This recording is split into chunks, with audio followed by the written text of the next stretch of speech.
main categories of that speed run. So it's a very high accolade for him to hold. So it's been really awesome to see him progress through this game and see what he can do with it. And he already has a really, really respectable time at a high-ish 127. So it's been really cool progress from him. Jerbie, I believe, has been playing since SGDQ 2017. Also does some all dungeons swordless, so a little bit familiar with the glitch categories as well. So you can see that coming into play here and there throughout this run. Oh, that is very, very cool knowledge. I didn't know that about either runner, actually. But yeah, I mean, you don't get that good at Super Mario World without being just generally transferably good at games. A lot of skills, even though things look different, are going to transfer just across games in terms of especially sort of rigor in practice and things like that. Yeah, absolutely. That's a really great point. And just how you see good runners of other games, they tend to approach their practice and how they learn this game and go about improving at it. And it's structured and it's focused, and they tend to focus on the right things that are going to save them the most amount of time and put all of their effort into that, as opposed to little tricks here and there that are just going to save frames. So speaking of little tricks that just save frames here and there, you'll see like the runners kind of wiggling a little bit, and it may look kind of funny, but what they're doing is just trying to abuse Link's movement mechanics so that they gain a few frames here and there. It's nothing major. It's just a small little frame saver that is mostly seen in the beginning of the game, so that's really all we need to say about that. Yeah, another thing to kind of watch for in general is the runners are going to be trying to go through the doors optimally aligned so that they don't get any sort of realignment with the doors, because that's something that'll slow them down as they hit their door transitions. And so it's just very, very small optimizations here in the first few minutes because they don't have any sort of movement increasing items. Yeah, exactly. Escape is there's really not a lot of not a lot going on. There's really not very many challenging portions of this particular segment. There are maybe like one or two hot spots, so to speak. They're going to be like your major time losses, but overall, this segment doesn't really rank in very high importance in terms of the entire speedrun. So picking up the blue boomerang here is the first item that we're going to get. We'll grab a key. We're going to head down to our first mini boss fight here, which is the ball and chain guard. And we're going to rescue a maiden and then grab some vision, some fire, some light so we can see, and then we'll be on our way out of here. So let's see how both these runners approach. Louis going with the one-pot poke spin strat, which is actually a Joe D'Amelio special. I did that strat for a very long time, and I can highly recommend it to anyone that is struggling with 8/, which is what Jerbie opted for. 8/ is the most optimal strat, assuming that you have a relatively decent fight with the ball and chain guard. You don't get hit, you don't get parried a bunch of times. The pot poke spin strat only loses maybe like half a second or something like that to a decent 8/ fight. And you can also just throw a pot at him and slash him 4 times, and that can be even faster than the pot poke spin in some cases. So really cool to see like a tiny difference in strat immediately here. Yeah, that's one of those fights that you'll see a bunch of different competitive approaches to, like you highlighted, the 8/ being optimal, but all of these strats being within a handful of frames of one another. Yeah, so what you'll see, I think, more often is people opting for whatever is most consistent for them, and what's going to average them the best time over the course of many, many runs. So you won't necessarily see even runners with, like a higher PB or a higher seed going for all of the really, really optimal strats. And as you can see, these runners are pretty much dead even heading into the throne room here. So small strat differences, but pretty much all evens out in the end. Yeah, they're going to be just about in perfect sync here at pushing the altar, which is just awesome. There's a little bit of RNG difference between the runners and a little bit of execution difference, but it's mostly washed out so far.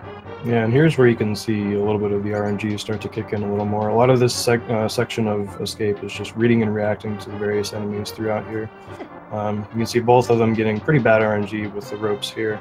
You can kind of use your boomerang to stun a few of them, but if they give you really bad patterns, there's almost nothing you can do.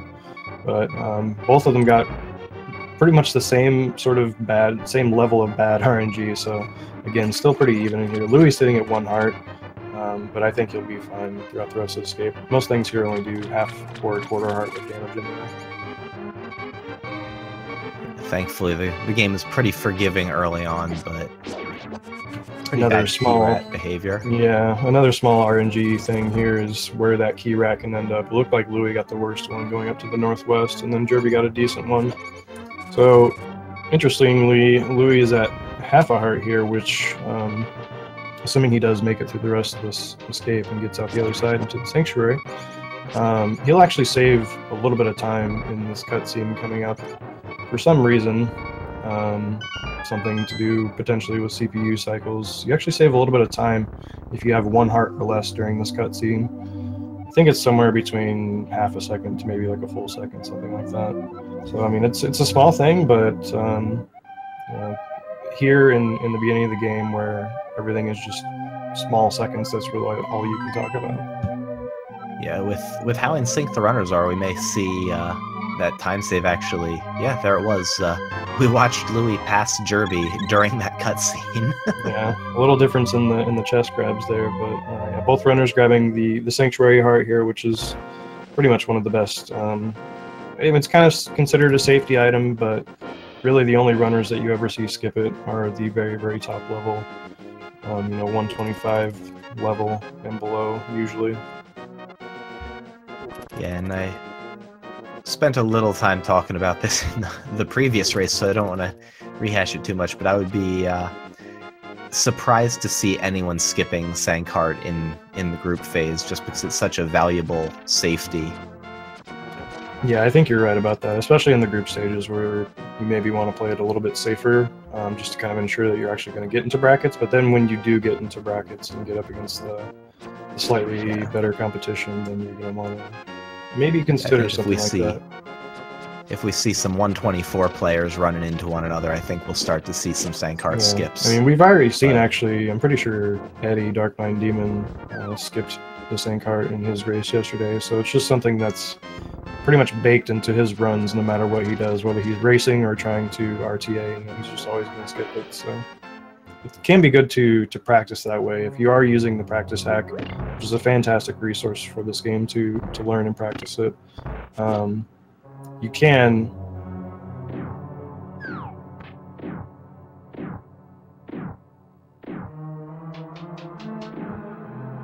sorry about that. I got distracted for a second. But yeah, the practice hack is just an invaluable resource for practicing this game. Yeah, I only recently started learning A Link to the Past NMG, and so it has been a very, very valuable resource to me as a new runner to the game, to just grind out some of the boss fights and even some of the more difficult screens in the game. But yeah, if you do use the practice hack, most of the presets that you're going to find loaded on there will not have the Sankart anyway, so most of the time you're going to be practicing without it, even if you don't know it. Both runners here in Eastern did grab the quote-unquote safety arrows. If you do skip those arrows in the front section, you can save a little bit of time. It's definitely less than a second that you save, considering everything. But you do risk, you have like a 1 in 8 chance at the end of the dungeon here of not getting an arrow drop, which could be bad news for the Armos fight, since you need at least 18 to complete it completely with arrows. So. Louis' PB is a 127.54 right now. So kind of our first real speed tech here you saw was using our iframes by boosting off of the Popo or the anti-fairies themselves. You get iframes and then you walk and pick up the pot that's underneath the any fairies, and right when your iframes run out, you hit the switch there. That allows us to not have to actually go through the entire room and defeat all of the enemies in order to get the any fairies to fly away, in order to be able to actually hit the switch and progress through the room. Yeah, and Louis getting a little bit worse of Stalfos RNG there in the big chest room, but dealing with it nicely and getting through to the second floor. But let Jerbie save just a few frames there in that room. So far the race very close. The runners maybe half a screen apart. Yeah, very close. The other thing to sort of talk about here is the current rupee count. Eastern is one of the places where if you are doing tree rupees, which I'm pretty sure Louis will be doing. I'm not sure about Jerbie though. I'm not actually sure. Maybe it would be different for the race, but you'll see right there, Jerbie got a red drop, which is going to be significant later on for his rupee routing. You want to get as many possible drops in Eastern as you can. We saw Louis have a little bit of a bad time with the double red Igors there, but he was actually able to clean it up still in one cycle. Had a really good Armos fight, and so did Jerbie as well. We saw two slightly different approaches there. Louis going for the top right strat, which is kind of one of the more common ones you'll see, and then Jerbie opting for the slightly safer bottom right strat, but still pretty much just as fast fight. So still a really close race here coming out of Eastern.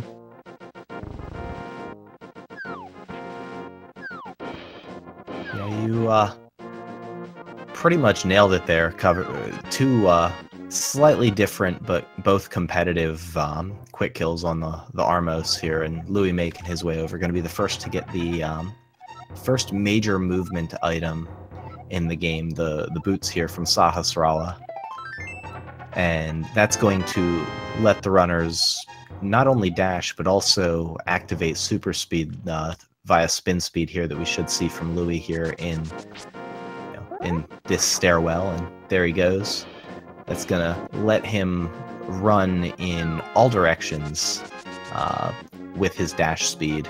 Something we're going to see the runners do a number of times throughout the run.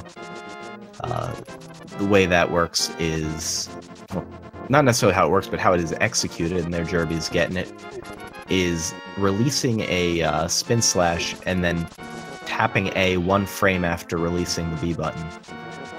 Puts Link into a glitch state where he will run with dash speed and will immediately quick drop if he touches a ledge. And so that's something the runners are going to abuse throughout the run. It's a nice piece of movement tech that is Japanese version 1.0 specific.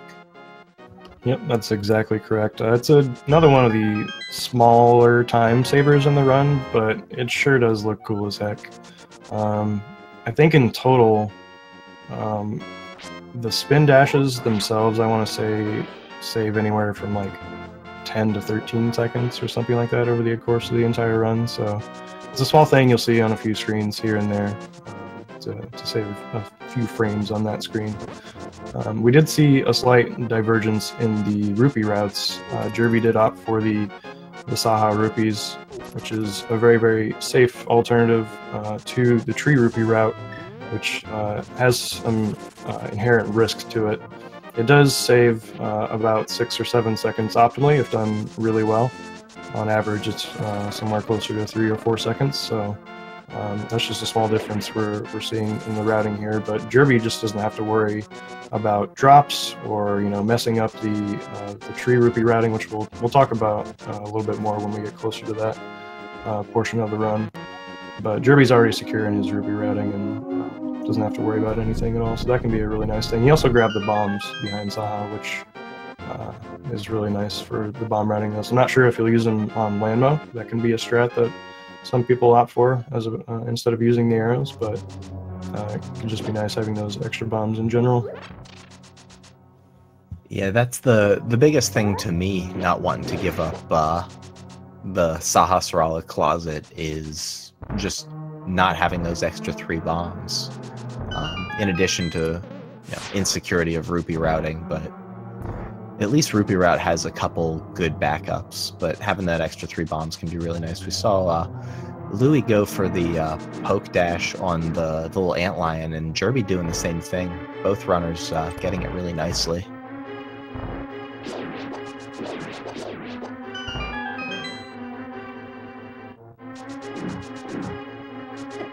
some bad cannonball RNG for Louis. I think there's something like 32 different patterns, and quite a few of them suck.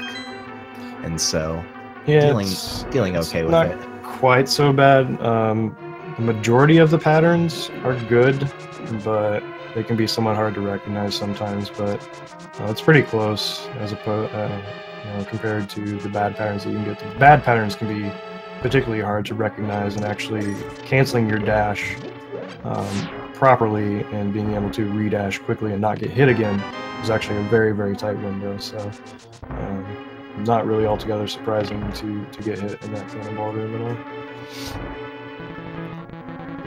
Yeah, thankfully, if he's so inclined, there are plenty of opportunities for hearts throughout the dungeon if something should go wrong. But right now, I mean, 3.5 hearts for Jerbie, 4.5 for Louis. Oh, nice. Louis going for the Desert 2 spin speed here. That can be somewhat risky. The pause buffer to the torch there makes it a little bit safer so that you don't just run straight off the edge. And it's a pretty good spin speed. It does save around 40 frames, something like that. It's not quite a second, but a pretty good chunk. One other thing I wanted to note about Louis was that he did pick up a blue rupee in the Desert Circle of Pots room. He saw that he was a little low on rupees and didn't want to have to spend a bunch of time grabbing blue rupees from a tree that he's going to pull later on, so he opted to grab that here instead of later on.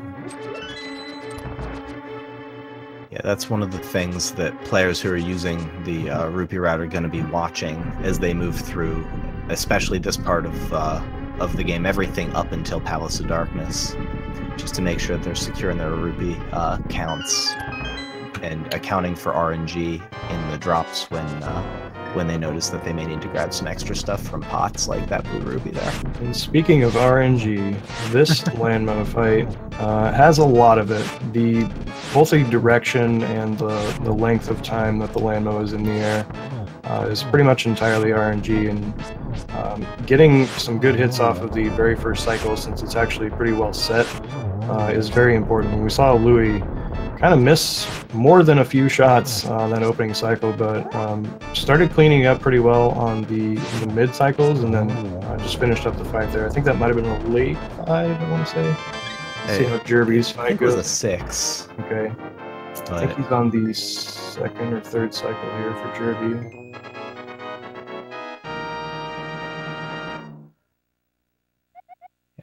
This is one of those fights that can just be a real headache, and there's no real good thing to practice for it. It's really just about learning to read and react. Repetition, yeah. You have to do the fight for hours and hours and hours to start getting used to the patterns, and it can be really frustrating because it makes even the top players look clueless sometimes. So getting consistent 3 and 4 cycles is one of the toughest things to do in this game by far. Alright, so Louis coming up on another one of our Japanese 1.0 exclusive glitches, which is called Fake Flippers. He's going to transition 1 pixel away from the screen, or 1 frame of movement, I should say, from the screen, so that when he gets to the next screen, the game basically just, it messes up its check as to whether he actually has the flippers or not, and the game just assumes that he has flippers since he's already in the water, and just lets him swim after that. So this route, as opposed to taking the route up by the castle, is something like 6 or 7 seconds faster. You do risk a soft lock here. If you get hit by anything after you transition on that screen, Link won't be able to move. And the only thing you can do is basically just hold select and save and quit out of it. So both runners got through there without incident, which is always a good thing to see. But Death Mountain looms ahead.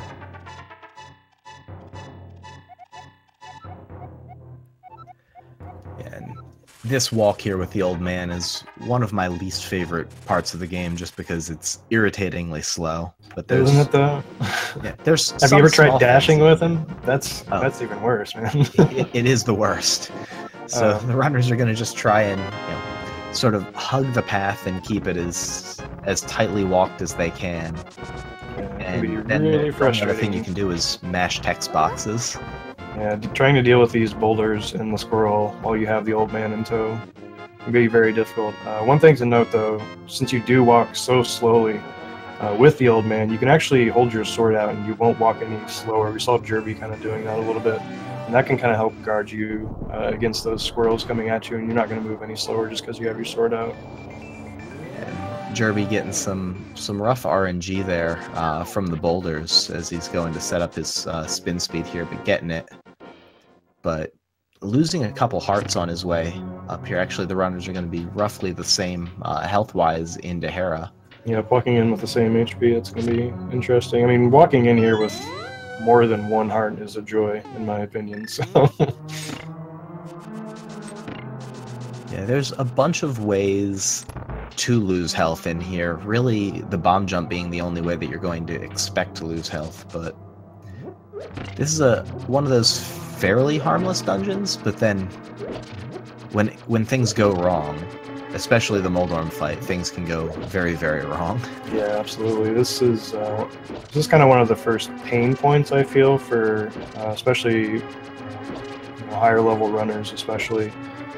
This is where a lot of good light world, starting paces just go to die because, like you mentioned, Moldorm can be just such an absolute troll, and his horrible, horrendous offspring, the mini Moldorms, can be just as bad everywhere throughout this dungeon. So hopefully our runners don't get trolled too badly throughout here.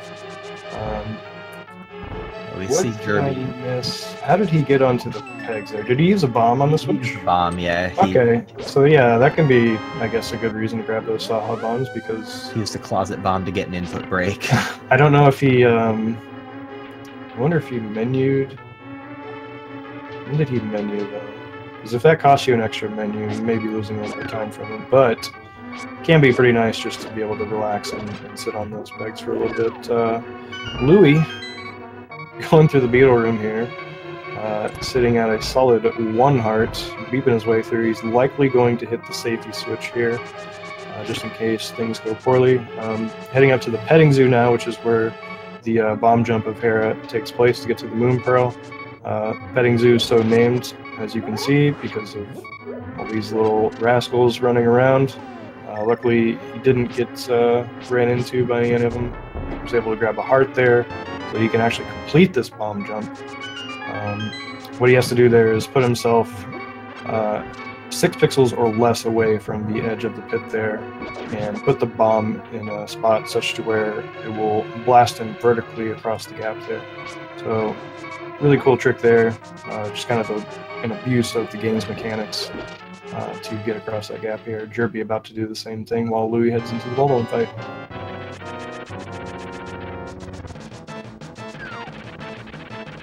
Oh no! Unfortunately, mistiming his bonk. I think he was in the 6 pixel window. Did he just and land early? Went a little early. Yeah, so if you don't bonk there, the window actually shrinks to 2 pixels that you have to be away from the edge, so I don't think he was quite close enough for that to happen. So when he landed, unfortunately he did not get propelled across the gap, so that's going to increase the gap a little bit between the runners here, but we are coming up on the Aga fight, which is one of the main sources of RNG, also known as time loss that you can do absolutely nothing about. So that can definitely even things up rather quickly here. So Jerbie being a little more careful this time around on the bomb jump. Gets it nicely, good recovery. Gets the Moon Pearl. He's sitting at half a heart, so he still has to be a little careful here. I'm pretty sure he hit the safety switch, so... Yeah, he did hit the safety switch. Nice, good stuff. And so he'll probably be grabbing at least a couple hearts here on his way into Moldorm. Whew. I'm so glad he didn't get hit by that beetle on the bumper skip there. That can be kind of scary, especially if you're like a little bit late starting your dash, because that beetle can definitely troll you. All right, so here comes the tree rupee portion of the rupee route. So Louis is going to pull this tree here. Oh no! Oh, Jerbie. Right in the center hole. Another 2-floor fall. Dang. So Louis, you saw got the blue rupees out of that tree there.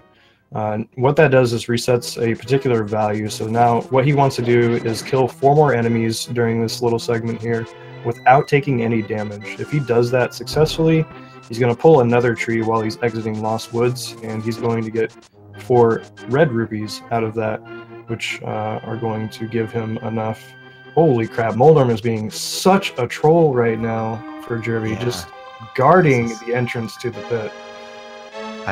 I'm just Jerbie's been getting pretty good RNG to this point in the run, but I'm gonna hope for 0 blue balls for Jerbie coming up as redemption for this horrible Moldorm RNG. Definitely deserved at this point. Wow, almost got boosted into the center hole there again. Okay, he's through the fight. He's successfully beaten the worm. Man, that guy can just troll the heck out of you, and it'll be very, very tough to handle sometimes, especially after he knocks you down once and you get kind of flustered. Oh yeah, absolutely. It's especially a center hole fall is just like Tilt City for me. All right, so we see Louis killed the last person in his little jaunt here. He's going to pull this tree and hopefully get the red drops. Nicely done. So now he is all set on the rupees he needs. He's going to get 6 naturally in Aga Tower in Circle of Pots. So he should be fine on that rupee rating. Yeah, one thing I wanted to point out that Louis did and that we may see Jerbie do here in just a second is grab the Master Sword from pretty far away, not even on the stairs of the pedestal. Just a small optimization saving some frames there. You can actually grab that sword from pretty far away. And we saw Louis do it. We'll see where Jerbie elects to go for that. And Jerbie looked like he was setting up for Rupee Route, but missing the arrow shot on that pickle and then dashing into the pickle, electrocuting himself. We'll see if he backs that up in some way or what he does to respond. Yeah, obviously he'll be fine in terms of his rupees and everything, but having sword beams for this first part of Aga Tower can be particularly important to do the faster strats here. Louis could have done one right there in that Gold Knight's room. However, he only had 3 arrows, and the strat, one of the better strats there requires you use, I believe, 2 arrows at least, and he wants to have a few more for the rest of this tower, and as well as Palace of Darkness coming up here after the White World. Both runners staying off of that pedestal. You can see where Jerbie is right now, getting his Master Sword. He's just going to be able to walk right to the right and then dash straight back out. Well, until he would bonk the trunk, but a little bit cleaner movement on that screen. Both runners getting it.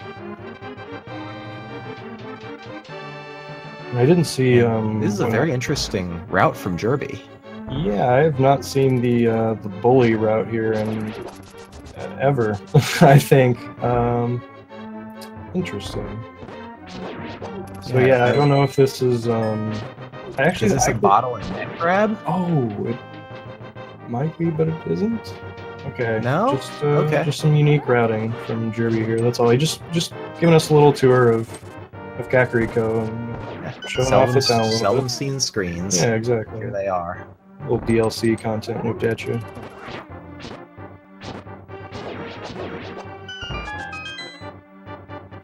Alright, Louis going into one of the more difficult rooms of Aga Tower, Circle of Pots, but gets some nice RNG there.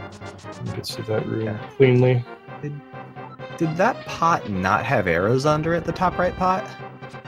I'm pretty sure it did, because he has 6 I just didn't see him spawn. Yeah, they probably just grabbed them with the boomerang on the way back, like pretty quickly after he picked up the pot. Maybe that's what it was.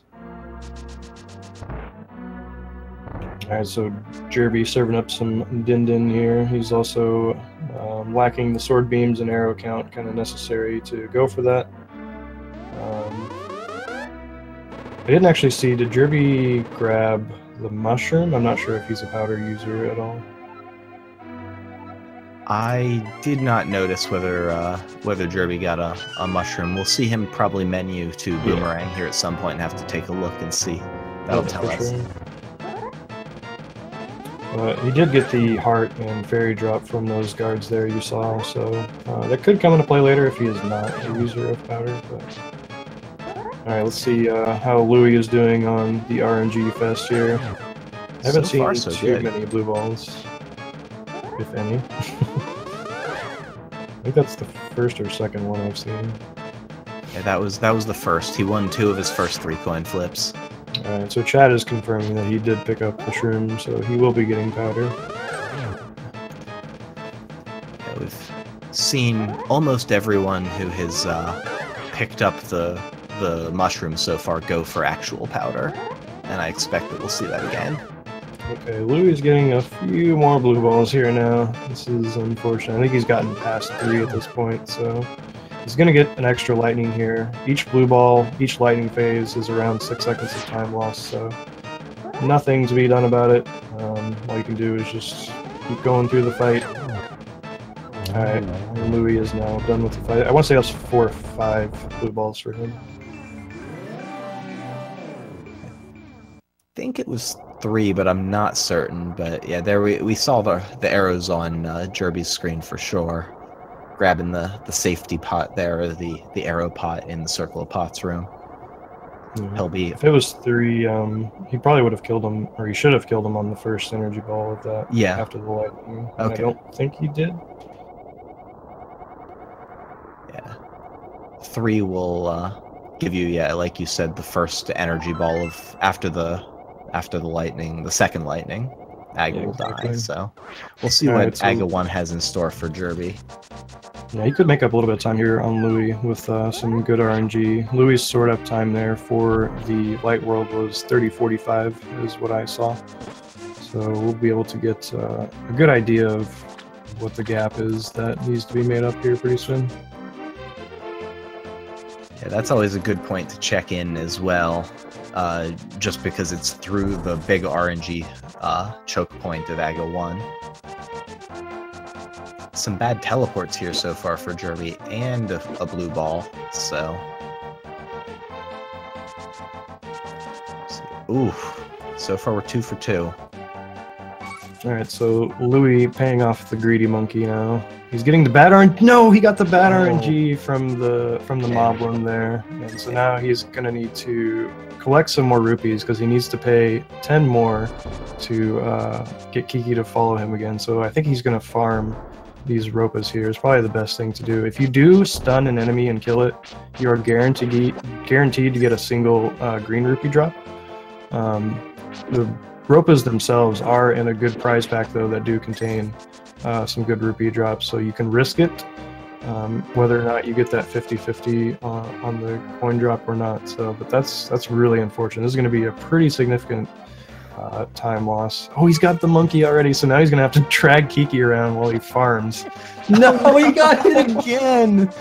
Oh my god, Jerbie is getting... I think at this point... 5 so far. Dang, that's a lot of blue balls. Sorry to cut you off there, but I think at this point it may actually even be better for him to just go back to Saha and just get the rupees from him. You could just mirror back to Light World and grab one of the 50 chests and come back out. But man, how would you ever prepare for this? You know, like, this is a very rare thing. First of all, that RNG that he got from that Moblin is extremely rare. Like, you almost never see that while you're practicing it. So that's why it's one of those things that... That was a great ropa drop there. Yeah, for sure. It's one of those things that you see get messed up every once in a while. Yeah, you can continue farming here. There's also a tree right outside of this entrance to Pod. There he goes. He got another blue drop. So he now has the rupees necessary to actually get into Pod. We saw Jerbie's sword up there, but that's going to matter very little. We need to check out this Pod entrance time is what's going to tell us what the difference is now. Yeah, Pod entrance is now the recalibration point. Thankfully, Louis has his rupees in order. That Moblin is very, very dead. The first time I got that bad Moblin RNG, it got me the exact same way. Yeah, it's very tough to handle. Something you can do, like, you still have the boomerang out there, so what you can do is walk straight up, like left on the left side, and walk kind of into the ropa, but boomerang it out of your way, while the guy throws the spear at you on the right. So you just kind of hug the left side and throw the boomerang up. But yeah, if you've never actually seen that RNG before, which is totally understandable because it is a very rare one, it can be tough to handle. So all right, looks like both the runners though are going to be able to get into Pod here after paying off this freaking greedy monkey, man. And Louis is sitting at 3 hearts, which is that's not insignificant amount of health to be missing. You can get some drops along the way. There are some pots you can potentially pick up, but he's going to need to pick up the 3 that are in the statue room at a minimum. And that huge time loss there that you normally don't even think about that Louis just absorbed kind of goes to speak to the level of how badly things can go on just about every screen in this game. There's just all these sources of potentially major time loss that you almost never think about. And then when they come up, it's a real nightmare. Yeah. This game can find a new way to surprise you almost every day. You can find a new way to die or lose time.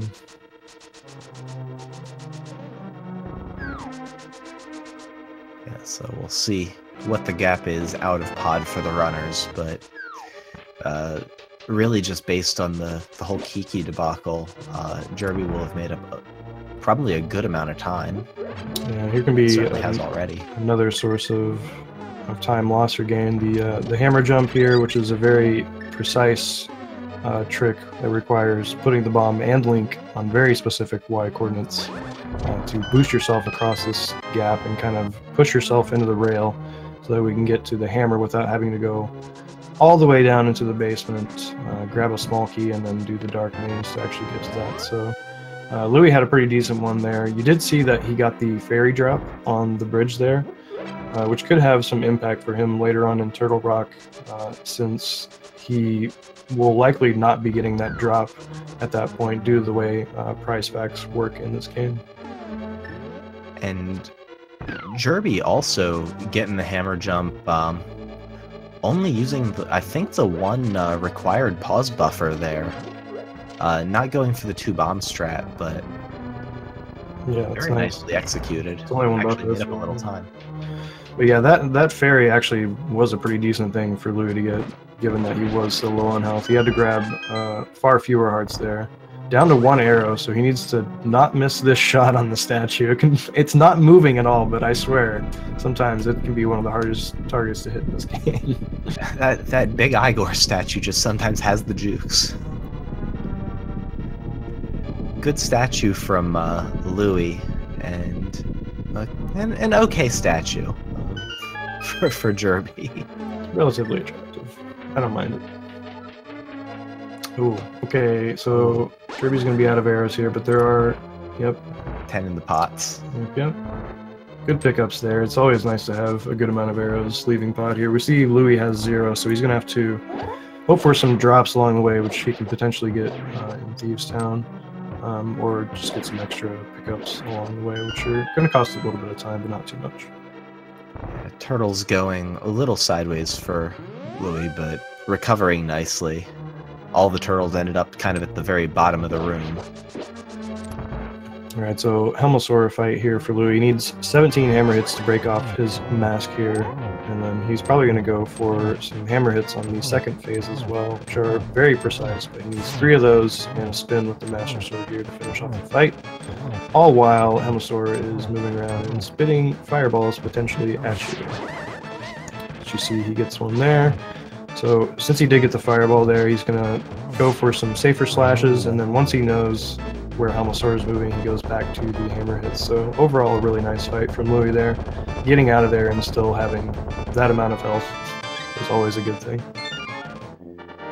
Yeah, the Helmosaur fight, especially phase 2, because of how the RNG on the attacks works, can be pretty miserable.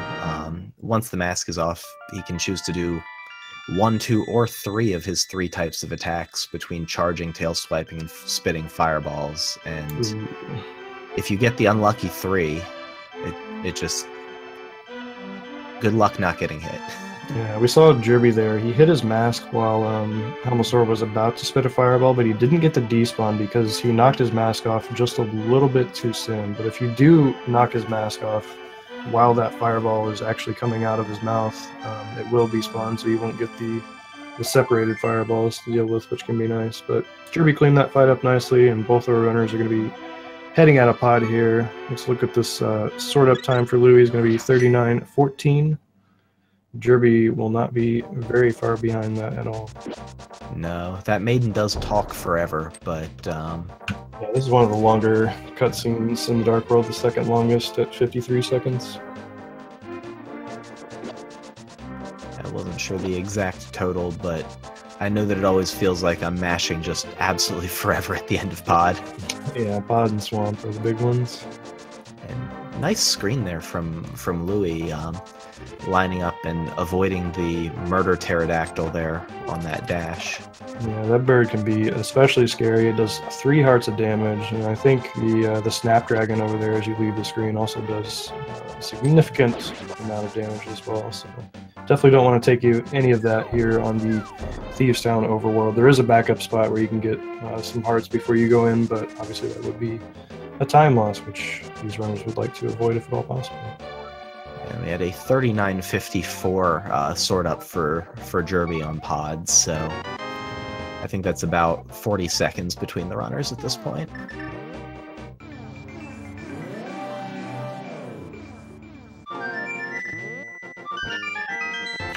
Jerbie going for the center row hammer dash on those pegs. Yeah, very nice. That can be a little bit risky, especially if you start that dash from a little bit higher up, because those enemies will be on your tail. But yeah, he gets through there nice and cleanly.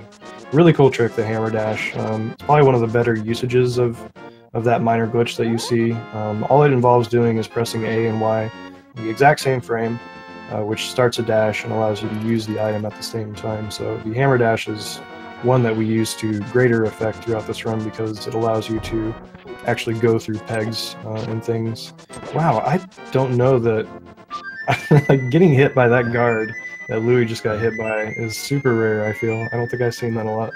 Yeah, he bonked the hedges at the bottom of the screen. I think that alerted the guard, and so... Yeah, you might be right about that. The guard was all sorts of ready for Louis to come charging up there. That was just an unfortunate thing. Yeah, looks like Louis is going to go for the spin dash strat here. It can be a little bit faster, but probably not if you have to go back for the stairs like he just did. It can be anywhere from 5 to 10 frames faster, I think, if it's done really, really well. So very, very minimal time save, but again, it just looks cool as hell. So looks like Jerbie is going to be stopping in for some accessories here. Going to be grabbing a bottle and the net to keep it a little bit safer later on in the run.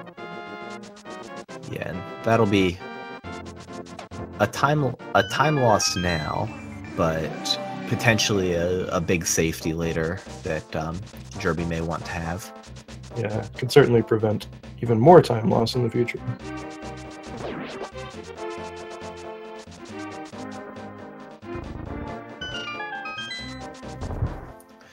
Meanwhile, Louis is on his way into Thieves Town. This is one of those dungeons that can feel really circuitous. This and Skull Woods, casually, but that, you know, for a speed run actually isn't all that bad. It's a pretty quick one. There's some nasty rooms, but for the most part, you know, players who are running in this tournament are going to be able to make them look pretty easy. Yeah, Jerbie heading over here to the witch's hut, going to drop off the shroom, leave the screen. Leaving the screen at the bottom there is definitely an option. That pickle there control you sometimes, so it can be a better option sometimes to leave via the top of the screen. It's just as fast, I'm pretty sure, if not faster, and a whole heck of a lot safer. But he's going to be picking up the powder here, which is going to keep him very safe throughout the remainder of this run. Powder, another excellent safety. Highly recommend it.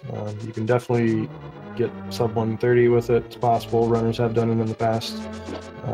Definitely recommend keeping that safety for as long as you feel comfortable doing. Yeah. Powder, a good safety to have before Thieves Town, for just the reason that we're seeing on Louis' screen there. That hellway there with the Patrick stars and the anti-fairy and the spikes and the fire bars, and just all of the nonsense can take hearts away pretty quickly, and there's that anti-fairy right there that you can just powder on your way back through.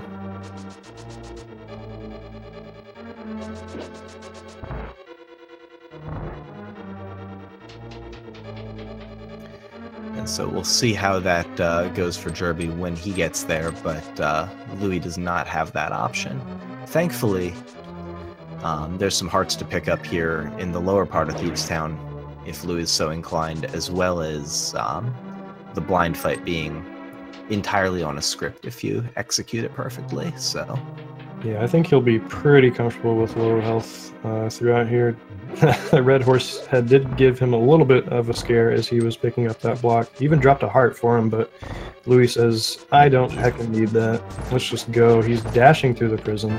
It's a very, very difficult strat, actually, to dash through the prison there, and canceling those dashes in a way that you actually save time is very precise, so very impressive there from Louis.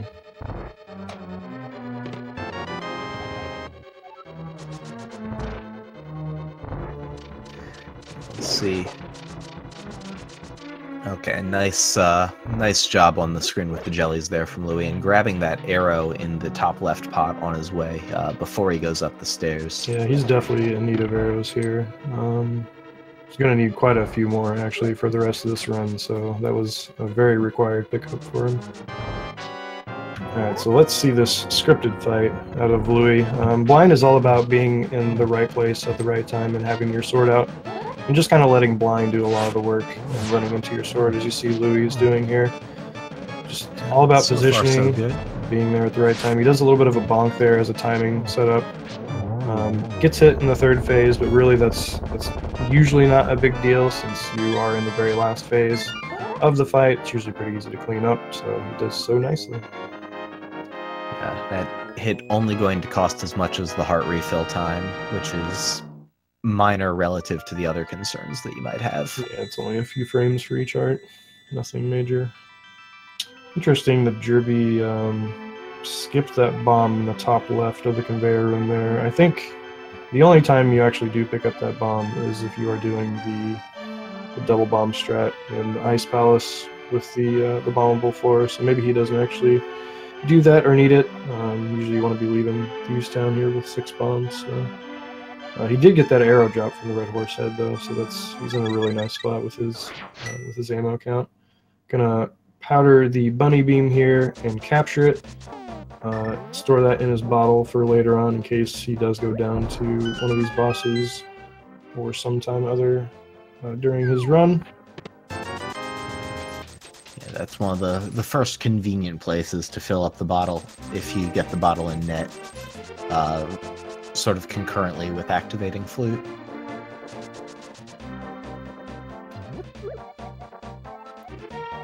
Also making it through that platform hallway unscathed, getting his safety arrows.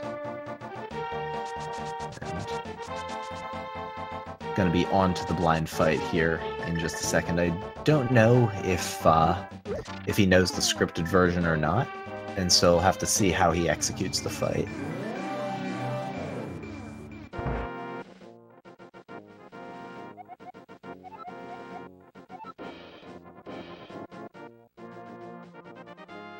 Yeah, one of the ways that this fight can potentially go wrong that you see a lot is since you are trying to poke blind, you'll see runners end up releasing a spin sometimes, and that can really throw the fight off. But Jerbie doesn't have any of that happen to him. He cleans up the fight pretty nicely. But if you are running into that issue with your blind fights and you are releasing a spin, just make sure you hold down B for way longer than you think you need to.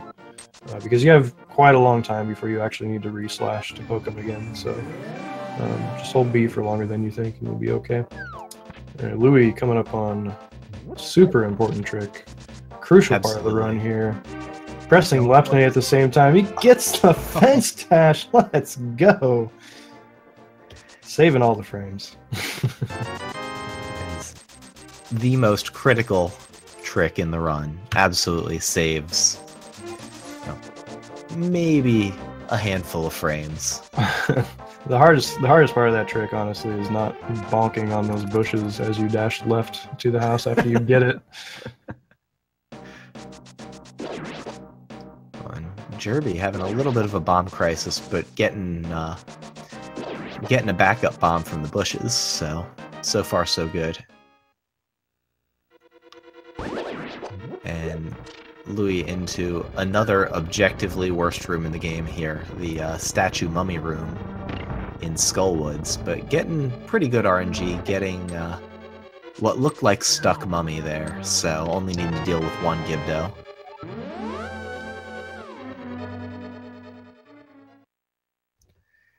We'll see Jerbie following in his footsteps, turning in the frog, giving the restored dwarf his sword, and getting Tempered Sword as a reward for the meager price of 10 rupees. Louis executing another bomb jump here to get over to the fire rod, so he doesn't have to take the casual route through the back there.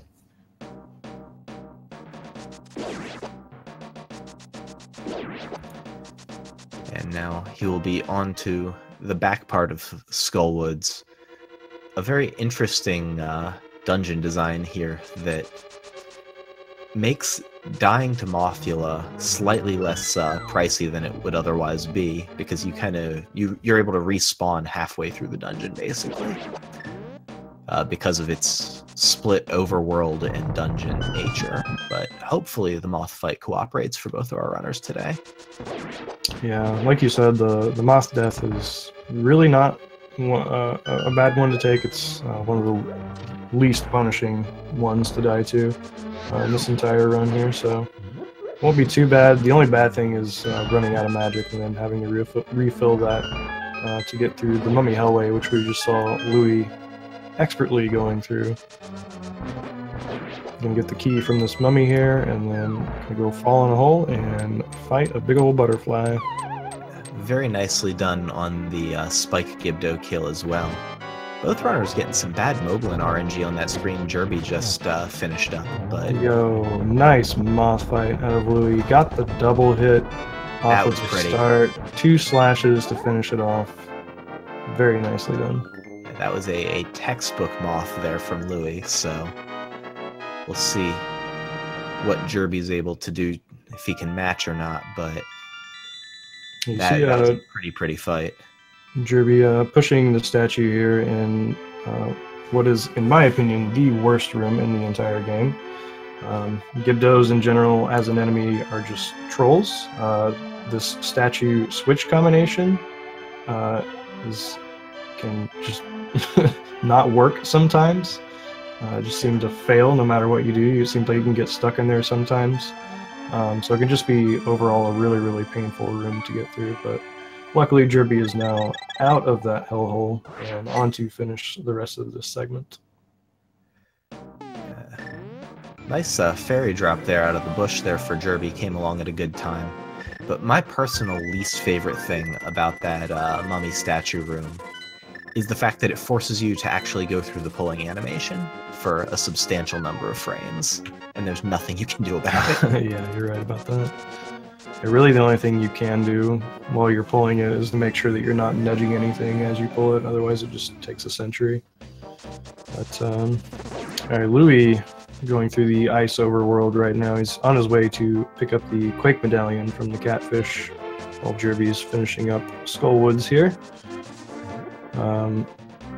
Coming up on the screen for Louis right here is what is referred to as a lottery. Sometimes these Ropas can jump in mysterious ways while you're dashing along that slope and just hit you, and there's absolutely nothing you can do about it. Sometimes it can even actually clip you out of bounds into that wall there, as I think a few of our runners have probably experienced from time to time. I've had the obvious misfortune of bad Ropa behavior knocking me around, but never gotten clipped out of bounds by him. That's an interesting one. Louis setting up his quick warp here by bonking off the wall, getting Quake Medallion, getting the quick warp over, headed for Zora's Domain for the flippers. I just wanted to call out the Jerbie had a really nice Mummy Hellway. That was a Joe strat, I'm pretty sure. I'm not sure if he was the original one that came up with it, but just another one of those really consistent strats that is pretty easy to execute and is really not much slower than the really optimal version, which is really tough. So Jerbie's moth fight here, a little more trouble than Louis had, but still really nicely handled. Gets through there relatively quickly. We'll be heading on to Ice Palace as well. Yeah, both runners making pretty quick and easy work of Skullwoods. Jerbie has enough money to pay off Zora, get those flippers. Louis and Jerbie both are in good financial situation here for the rest of the run. Yeah, they've invested well. Yeah, assuming that Louis is not looking to go for his gold sword at some point. They took their money out of Bitcoin at just the right time, so they're good to go.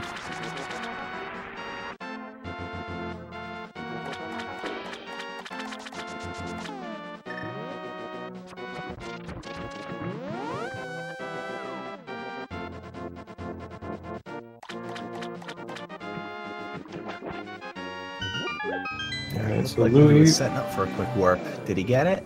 He sure did, yeah. All you have to do for that particular one is just make sure you walk in that warp from the left, and you will get it every time. So, quick warps are based on the camera position, and has really nothing to do with Link's position whatsoever. They do save quite a good amount of time for what it is. All it is just shortening the warp animation that you get between worlds by about half a second. So it can be pretty significant. There's a bunch of them throughout the run. You're obviously transitioning between the worlds quite a bit. So any little free time save like that you can get, you should absolutely be taking. I absolutely agree. As I'll say an uninformed novice player, could you explain to me why the quick warps work? Absolutely not. That is not a question for me. Like I can tell you how many frames it saves, but I cannot tell you why in the world it works. There are plenty of people who know a ton about this game and the actual code behind it. Super Scudge being one very notable name that would probably know the answer to that. But yeah, there's probably a good explanation. I just do not know it, unfortunately. Yeah, I've picked up that it's related to the horizontal camera position, but what exactly that does? Yeah, and why that actually shortens the warp animation, who knows? Alright, so Louis just blazing past the bomb jump there. I didn't even see it. He did it that quickly, so that's one of the larger tricks here in Ice Palace, which it's not exactly a major sequence break, but it does allow us to skip a good portion of the dungeon that we would normally have to do otherwise. And if you played through Ice Palace casually at all, you know that it requires a ton of backtracking and just going through the same rooms, revisiting, and then opening new things and pushing blocks and hitting crystal switches, and it's just a pain. So we say screw all that and we just do a bomb jump while those pegs are still up to get past everything and be good to go. Yeah, probably the most essential speed trick for a runner to learn starting out is that Ice Palace bomb jump. Everything else saves on order of, seconds to, in the case of something like hammer jump. Ooh, yeah. Yeah, so Louis was looked like he was going for the double poke dash strat there, which is very, very difficult to execute. As you can see, if you happen to not hold down the A button long enough, you're going to drop your sword. So this is always a fun time trying to clean the puffs up, but Louis handles it very nicely. He was one shot to anything that was going to hit him there at that point, so very nice job of dodging around and staying alive there.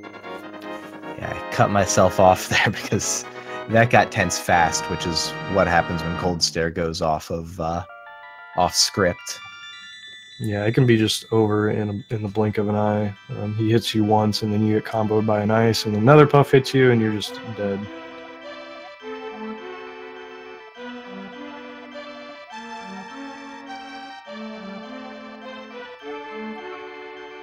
Jerbie now making his way through Ice Palace, going to be doing roughly the same things.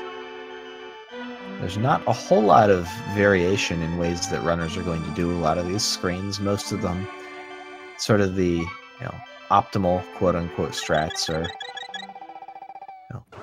not all that difficult. On the surface look a lot like some of the slightly more suboptimal versions, I'll say. Yeah, it takes a while of playing this game to really start seeing the differences between strats and how much maybe a slightly more optimal but much tougher version actually does save. So it's just one of those things while you're learning the speedrun. You kind of have to make every one of those little decisions for yourself as a runner. Is this time save really worth it for me? Am I good enough to pull this off consistently? So I think that's one of the coolest things to watch about these races, is just seeing those differences in approaches and strategies and seeing what kind of times they result in. So.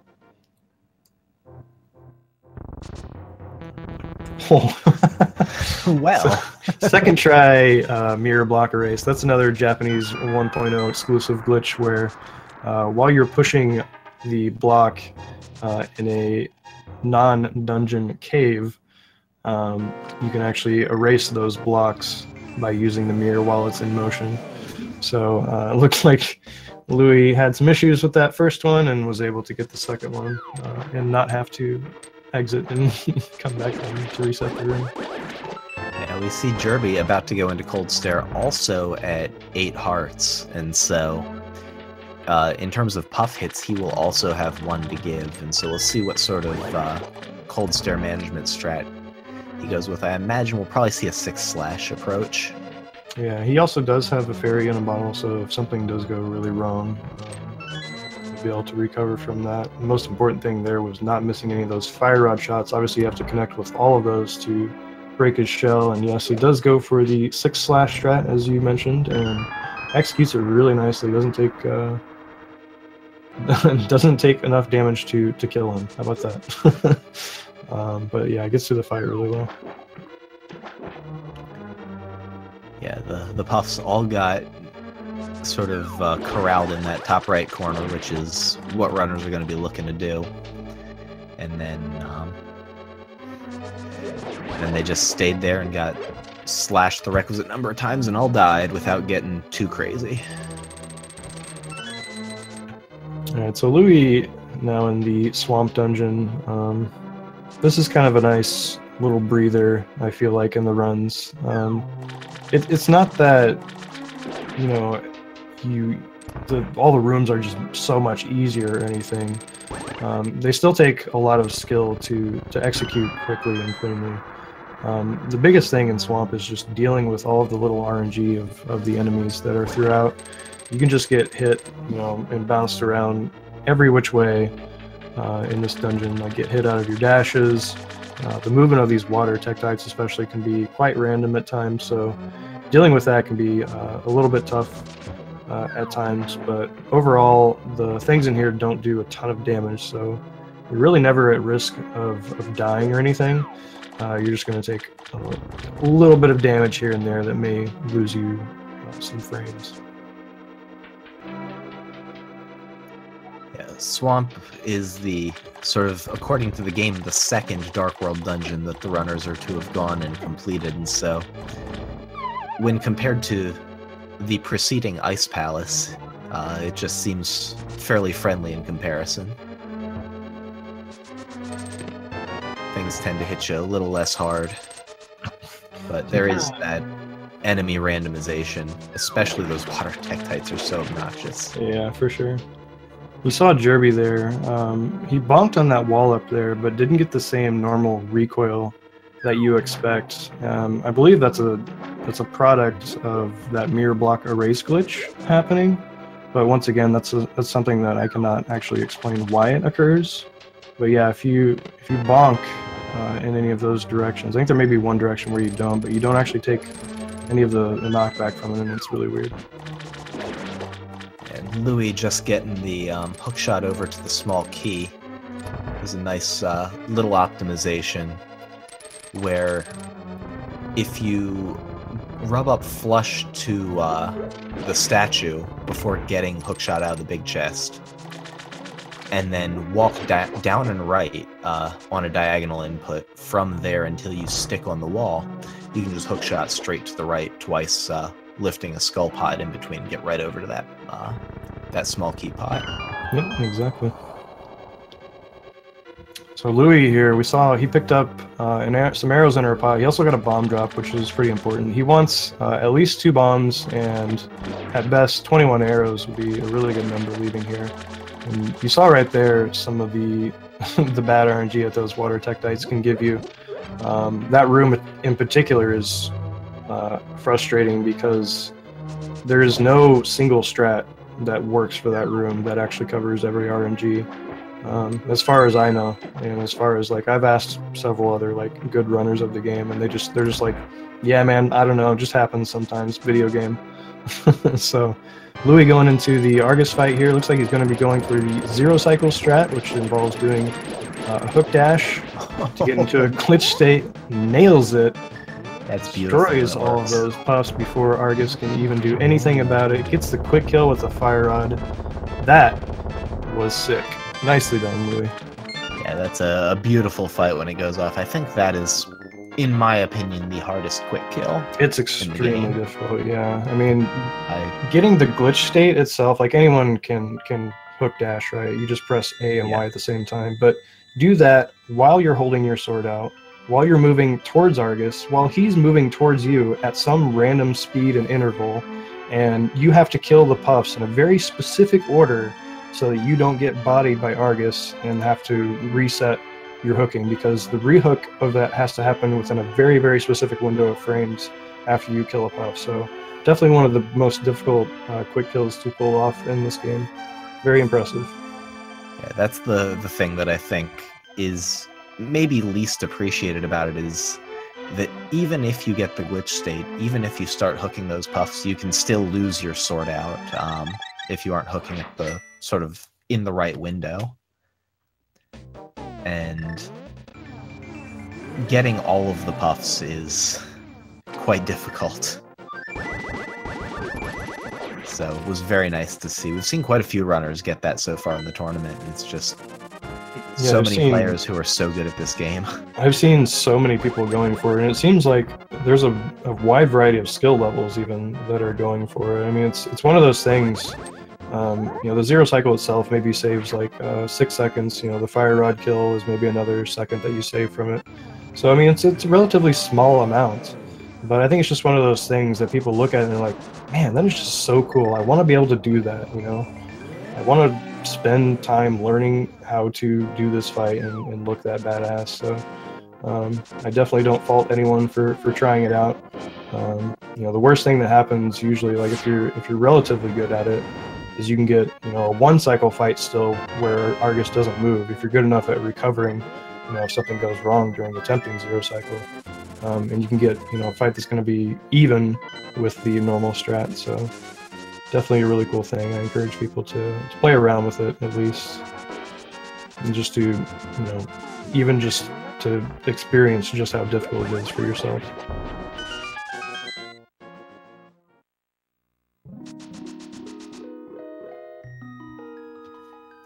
See Louis on to doing some of his overworld cleanup here before heading over to do Meyer. Needed to get that ether medallion and just doubling up and getting ice rod at the same time, just for routing efficiency at full health. So he is in good shape for setting up for Meyer 2.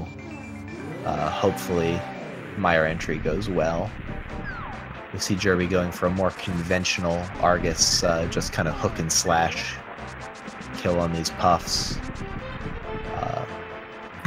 Needs to be careful though. Yeah, he needs to. I mean, Argus is he's charging at him really quickly, which is some of the worst RNG you can get. But you really do have to give him his room, because if he decides to go really fast, he will go really fast. But yeah, it looks like he's going to survive this fight and get out of there with 1.5 hearts, which is more than enough. So nicely done. Going to be heading out of this dungeon soon. And here comes Meyer 2 for Louis. We'll see how he does.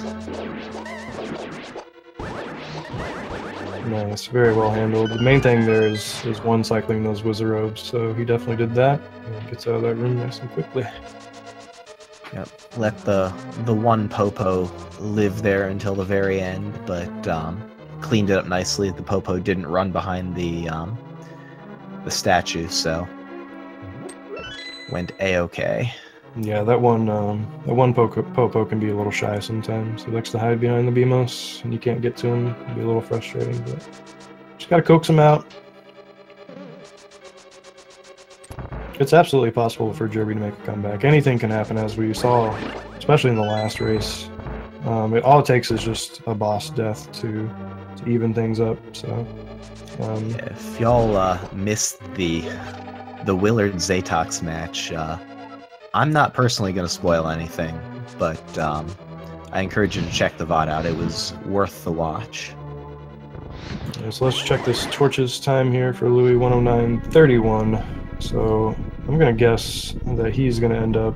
I'm pretty sure he can sub 130 this run. I think he can do it. So that's what I'm calling for his final time.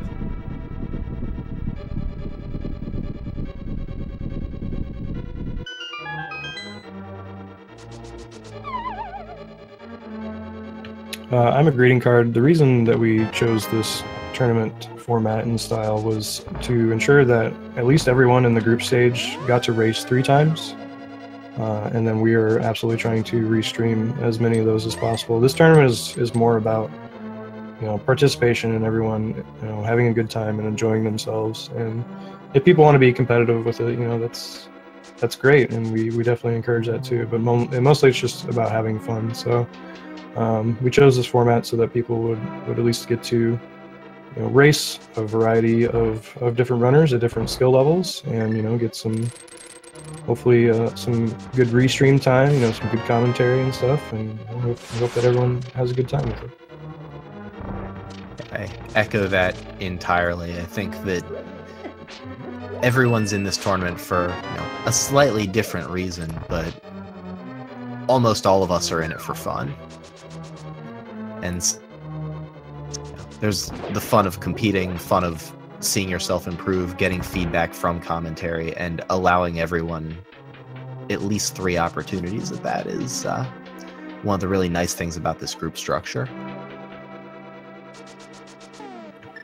Yep, so getting back to the race here, Louis just going to be finishing up Meyer.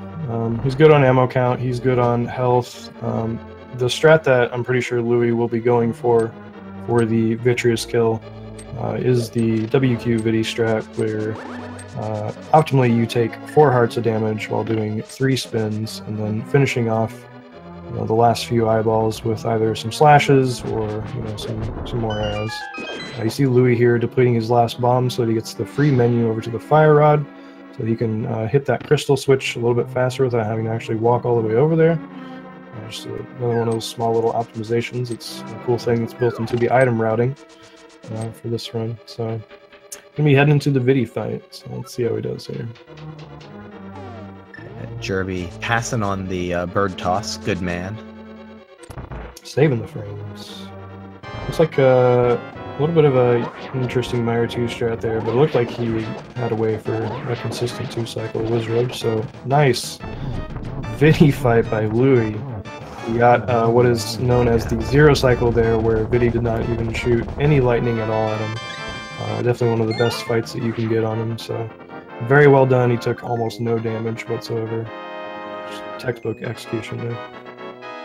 Yeah, also that first arrow on phase 2 of that 0 cycle kill was really, really deep in the eyeball by the time it popped out. That's a really good point too, yeah. He shot that just really early. Really cool shot.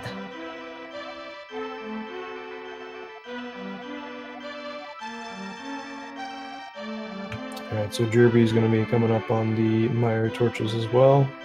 I think Louis was a 109, like a mid 109, something like that.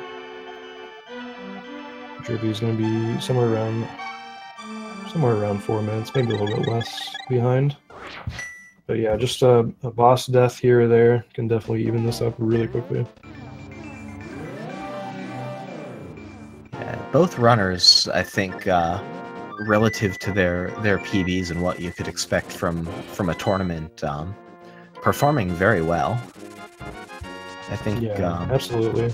Off the check, but I think Jerbie could potentially be on PB pace here. Yeah, I think that's entirely possible. Looking at what his PB is, he does have a sub 140, but it's just under that, so I think he can potentially do it. He does have low health here, but again, that's really not going to be an issue for him since he does have powder, and Meyer is just ripe with anti-fairies everywhere. Louis making his way through one of the worst overworlds in this entire run, on his way to Turtle Rock here. These squirrels can just be absolute trolls and block you. And you lose anywhere from 8 to 10 seconds when they do so. Like exactly right there as he's picking up the block to go to this peg puzzle here. Just one taps him in the back and he has to start the lift animation over again. Yeah, I think worst overworld is basically synonymous with most squirrels.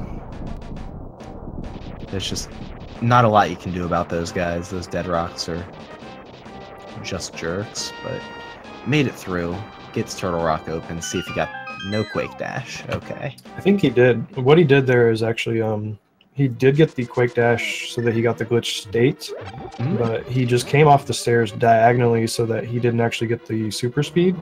But that leaves you in the glitch state, which gives you a first frame quick hop off the ledge there. So even if you don't go for the Quake speed itself, which can be very difficult to actually get that movement down properly, you can get a first frame hop by just holding down. You don't have to actually quick hop off the ledge by hitting A. I'll stand corrected then. That is what it looked like, so it was probably a Quake Dash and not a frame perfect. It's just a very, I mean, it's a very small thing, but it's one of those things you might as well do it. So Louis, oh wow, going for the optimal strat here where you intentionally take damage off of that top roller to give yourself iframes to actually dash through the bottom one. It looked like the timing was just a little bit off. He was just slightly slow in that room so that when he tried to dash through the bottom one, he ended up getting hit again. But I think he did get the fairy drop already in pod, if I remember correctly, so don't think he'll be seeing it here. It would be the full magic if he's passed it already. Jerbie. Chain Chomps and Viddy. Yeah, these are two of the scariest things going on the screen at the same time. Jerbie handling the fight really nicely though. Almost gets the zero cycle, just barely a lightning. I think he got ripped off there. Viddy's just being a jerk today. But very nice fight to get through that. Louis making his way through Chomps as well, so all set for these runners here to finish up these runs on pretty good pace. Yeah, that's a good point, Dubrosik. If he gets a lot of drops from all these Pokies, he can get back around to the prize pack, but you got nothing in Poke 0, as we refer to it. So let's see what he gets here. Poke 1 gets the bottom left RNG, goes for the safe and easy strat here. Gets no drops whatsoever. But I have faith in Louis. I know he can do this with low health. He's got this. 50% drops. He's got this. Yeah. Drops or no drops.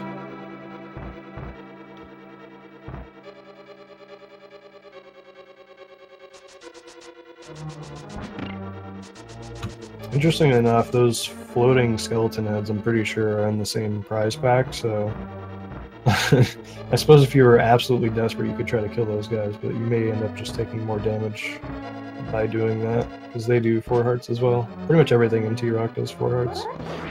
Ooh, hits the nice RNG. If the fairy dropped there, he wasn't going to grab it anyway. There's no way. He would have taken that RNG, he's been like, alright, too bad. Sorry, I got the fairy, but I'm not going to grab that. That is the absolute best RNG you can get in Pokies too. Jerbie going for the Waffle House drive-through. Get some bad RNG, but major props for going for that. Nice. Good stuff.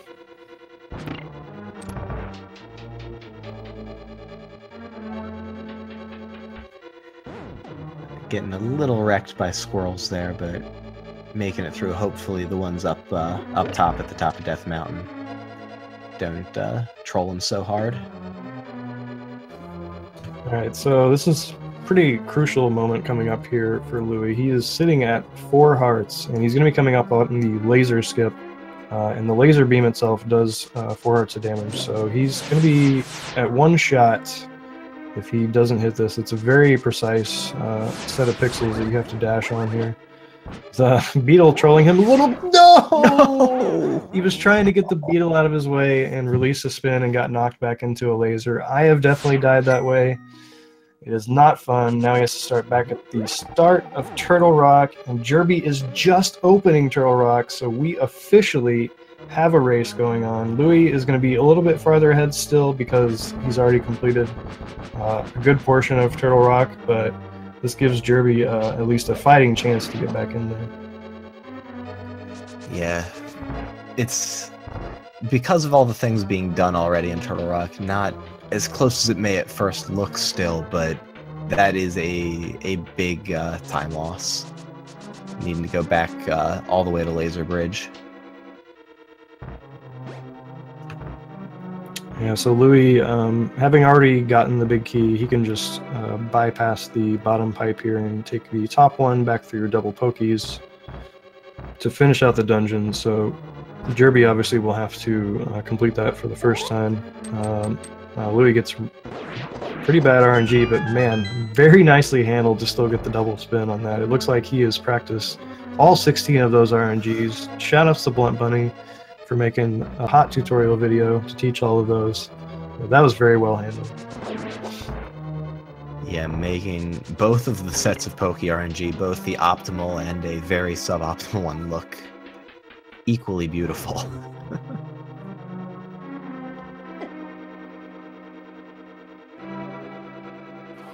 Alright, so Jerbie's going to be heading into Chomps here. First bosses of Turtle Rock. Get some slightly trolly RNG. Could probably go to the left side. Looks like he's just... Okay, that was pretty smart. He was kind of waiting them out for them to do their first attack so that he knew that he was clear to move over to that left side. So nicely handled. He does take a little bit of damage going through there, but he's got powder. He's got a fairy in a bottle. He's going to be just fine.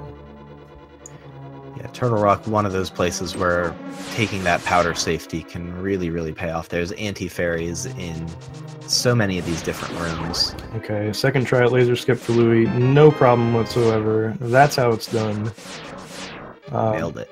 So it's kind of interesting. The laser itself, only the very, very front part of it actually has a hitbox. So you can actually be in the back portion of the laser. I want to say like the back 3/4 of it almost, and not take any damage from it. So we kind of abuse that to dash past the laser on a very precise set of pixels to skip having to like get the mirror shield or anything like that. So yeah, let's see how this Trinex fight goes for Louis, going for the backdoor strat, which can looks a little dangerous, but can actually be a little bit safer since you're not very likely to get any ice from the right head over here. Looks like he finishes it off relatively easy. Yeah, good first part of Trinex there from Lou. We'll see if he gets the double spin. Looks good. Got it. Buffering the hook shot to make sure he does. Finishing off with a slash. Nicely done. A textbook Trinex there from Louis. Really good fight.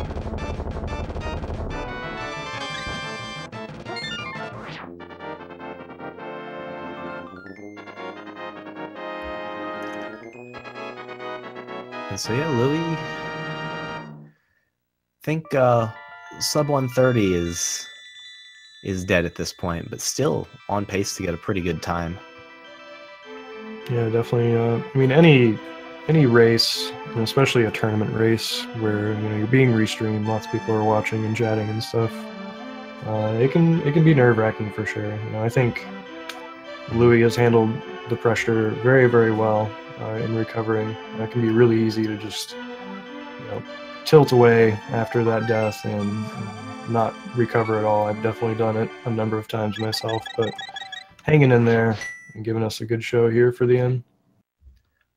Oh yeah, absolutely. Both runners are really playing very, very well, especially given the consideration of the pressure of a race. Whew. Jerbie almost had the same, well, not the same fade, but almost kind of did the same thing as Louis, where he slashed the beetle and almost got knocked back into the laser behind him. Looks like he's going to kill this mini Helma here, which, yep, is in the prize pack, which has the fairy in it. So really smart kill there to get that fairy drop so that he doesn't have to wander around this peg puzzle trying to powder an anti-fairy or something.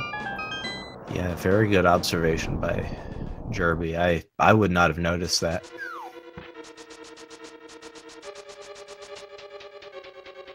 Right, let's see which Trinex strat Jerbie opts for here. Looks like he's going for backdoor as well. I love the buffer to Ice Rod on that dash up there. Very, very good spot to use it. That dash up is so important to getting this strat correct, so excellent spot to use that buffer in my opinion. Louis, meanwhile, making good quick work of the basement of Ganon's tower. So we'll see if he gets this strat and nails it. Yep, very nice fight.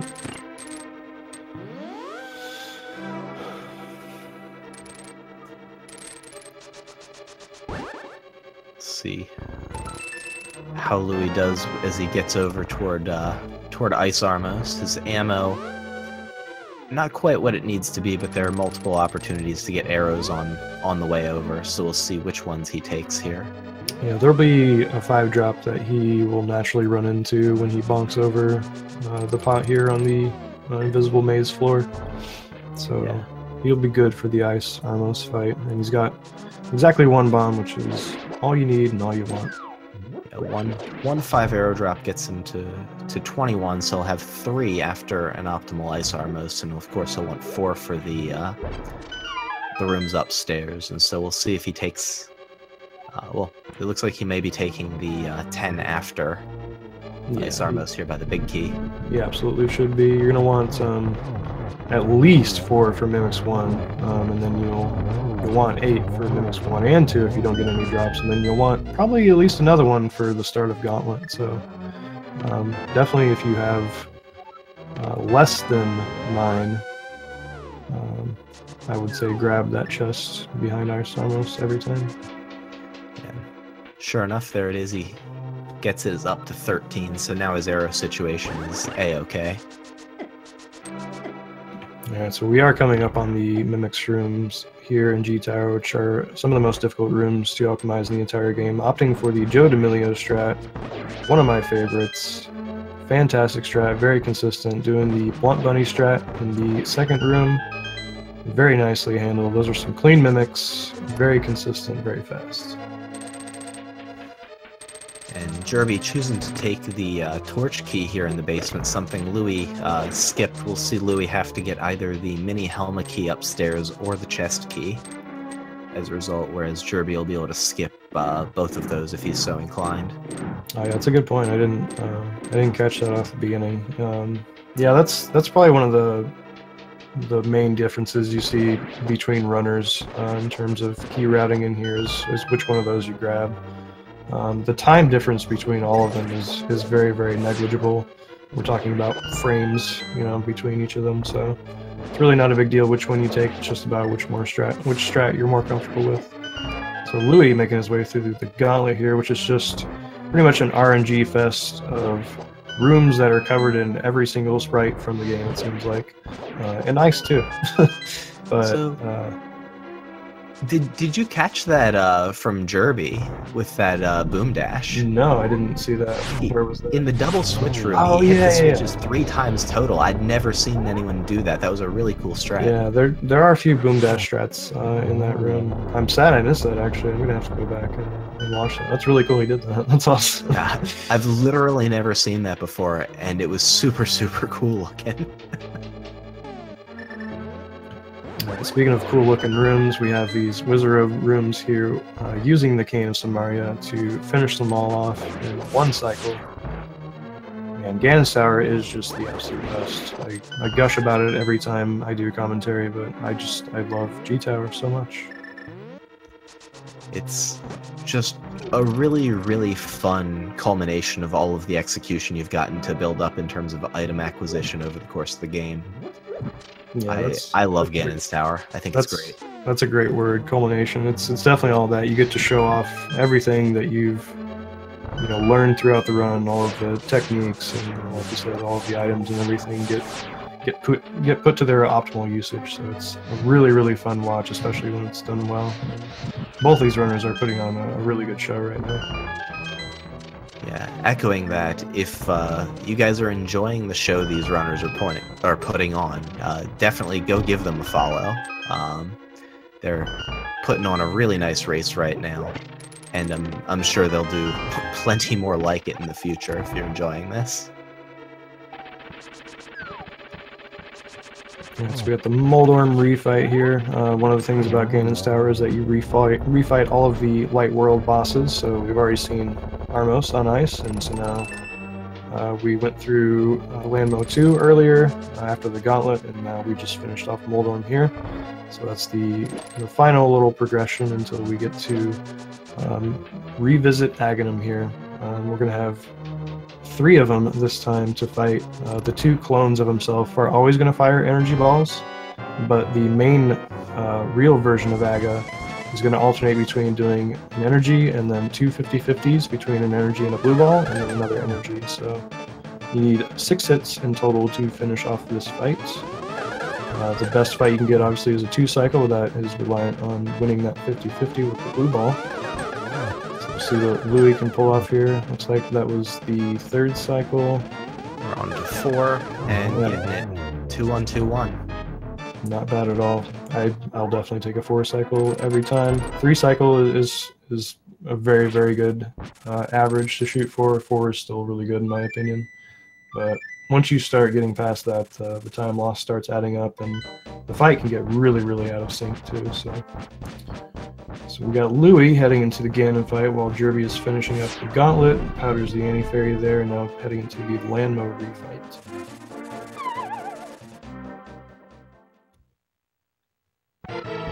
Louis is on pace here for a nice time, given the late laser bridge death there in T-Rock. Yeah, that's a pretty good that time loss. Just a really great run. Yeah, very, very solid run so far. Alright, so Ganon fight here. I know Louis has practiced this a ton, so I think he's pretty comfortable with it. You see he got the 1-1 there, and now he's going to be jumping into the 3rd phase here. This is where Ganon can decide on a 50-50 basis whether he wants to continue warping or stop and actually let you hit him. So this can be another small RNG thing that can lose a little bit of time. I think it's around 3 seconds for every warp, maybe a little bit less.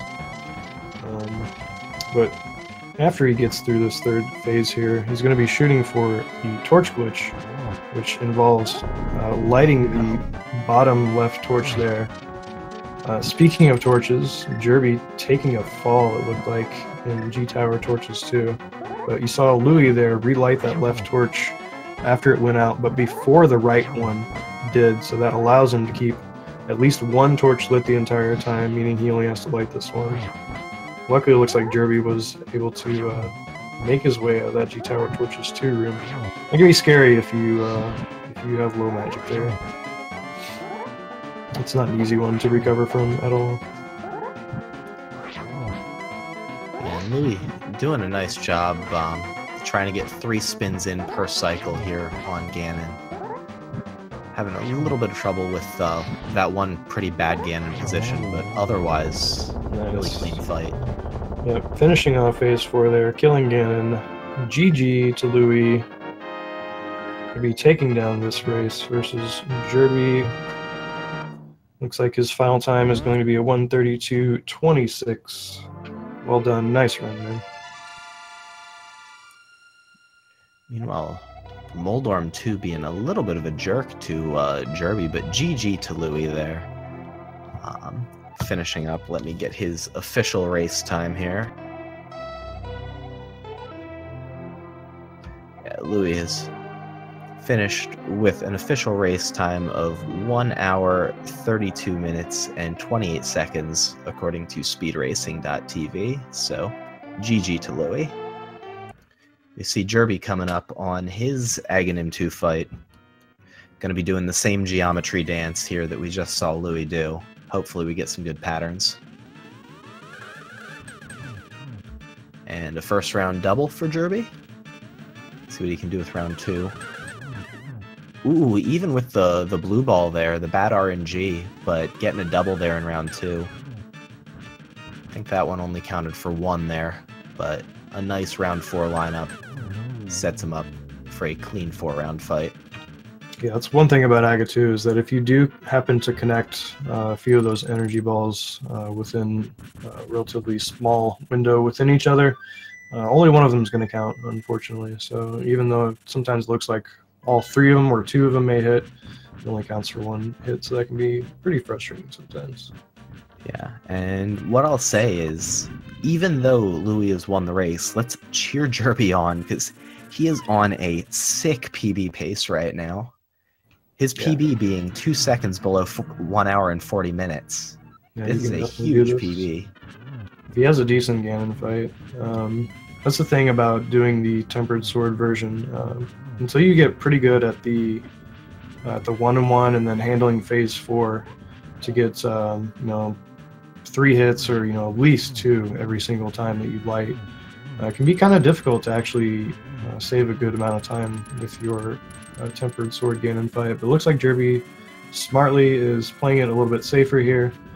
Just going to let Ganon go to the top and bottom a little bit, get hits in where he can. I'm pretty sure he does still have his fairy in a bottle, so he probably wants to at least get through a good portion of this phase before using that, which will happen right here, and then hopefully he'll be able to finish off the rest of the fight here. Come on, Jerbie, you got this. Let's go. Yeah, I want to see this. There we go. We are on to phase 3. The big things we're going to be looking for now are torch glitch, 2 or 3 spins per cycle on phase 4, and not falling in a hole. Let's finish strong, Jerbie. Yeah, I think since he only has half of his magic here, he's going to end up using the lamp the entire time. You can still get hit 3 hits after each lighting with the lamp. It's slightly more difficult to get it on both the top and the bottom, but it's pretty easy if you just let him warp to the bottom and then light as soon as he lands, and you'll pretty much get 3 every time you do that. Jerbie just taking what he can get here. He does get hit once, but still got a good amount of health. He's really only in danger of dying if he runs into Ganon himself. These fire bats should only be doing 2 hearts, I'm pretty sure. Ooh, okay, that was really close. It's a good thing he didn't slash down there when he lit on the side, otherwise... Oh my gosh. Okay, he's still there. He's still alive. He's still alive. You got this. Hang on, man. But yeah, if you slash down while he's in that corner, you'll actually poke him and you'll end up falling off. So it was both smart and extremely bold of Jerbie to wait there. Wow. And finishing off the fight in phase 4, rolling in with a PB in the race. Jerbie, GG, nicely done.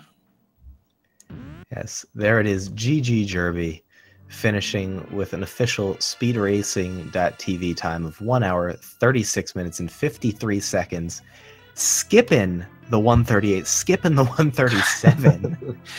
That is a massive PB. Never seen those numbers. Congrats. Never will. That's almost a 3-minute PB. That is really sick. Especially once again, for doing that in over 3 minutes in a tournament race of all things. That's crazy. To do it with that amount of nerves and pressure. And this is not an easy game at all. It's not an easy speed run. It's very intense, especially towards the end. So if you know you're on pace, that Ganon fight can be just a ball of nerves. So very well handled. GG. Congrats to Jerbie. Congrats to Louis as well, winning this race. It was a great race to watch, guys. Good show. Absolutely. Very nice show by both runners. GG to both Louis on big win to start the group stage off, and Jerbie on a big PB, continuing to make progress. That is awesome. I guess he says in the chat only like a 40-second PB, but still, yeah, that is still a pretty big chunk PB there. Yeah, that's still a really good one. It sounds like maybe just his PB isn't up to date on the leaderboards quite yet, but he has a slightly better one already, but still a PB. Definitely still something to be proud of, so good stuff, man. Feel free to jump in, Jerbie, if you'd like, for an interview.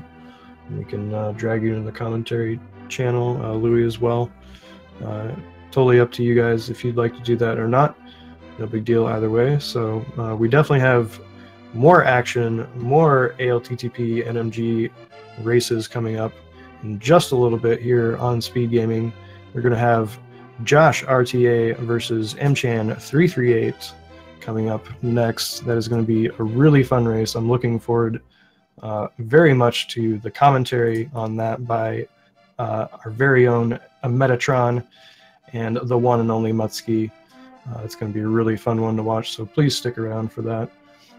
Shout outs to Maniacal. Thank you so much, dude, for jumping on commentary for this one. You totally weren't scheduled for it. I know you had some other stuff to take care of, so really appreciate you hopping on here and helping me out with this. Definitely couldn't have done it without you, so thank you very much.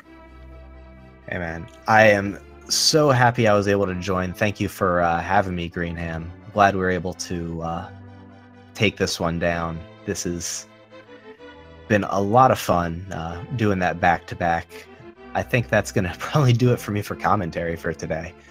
But I am excited to watch these next 3 races, in addition to the race you highlighted coming up here in just a couple minutes, the 6 p.m. Eastern. There are also 8 p.m. and 10 p.m. Eastern races scheduled here, all on twitch.tv/speedgaming. And so it's going to be a very fun night. Most definitely, yeah. If these last 2 matches have been any indication whatsoever, these group stage matches are going to be a lot of fun to watch, and brackets are going to be even more intense than that. So please stick around. We appreciate every one of you watching. I hope you all have enjoyed so far. Our thanks, as always, to Speed Gaming for hosting us so graciously and providing us with the platform on which we do this. So do stick around, though, and we will have another race for you very soon. Yeah, if y'all aren't already doing it, follow Speed Gaming, subscribe, support Speed Gaming, follow Speed Gaming 2, 3, 4, 5, sub to all of them. There's probably more Speed Gamings, follow those too. And go give those runners a follow if you enjoyed this race. Show them the same support you showed them in chat. But thanks again to Greenham. I've been Maniacal. And I will definitely catch y'all again at a future point in time.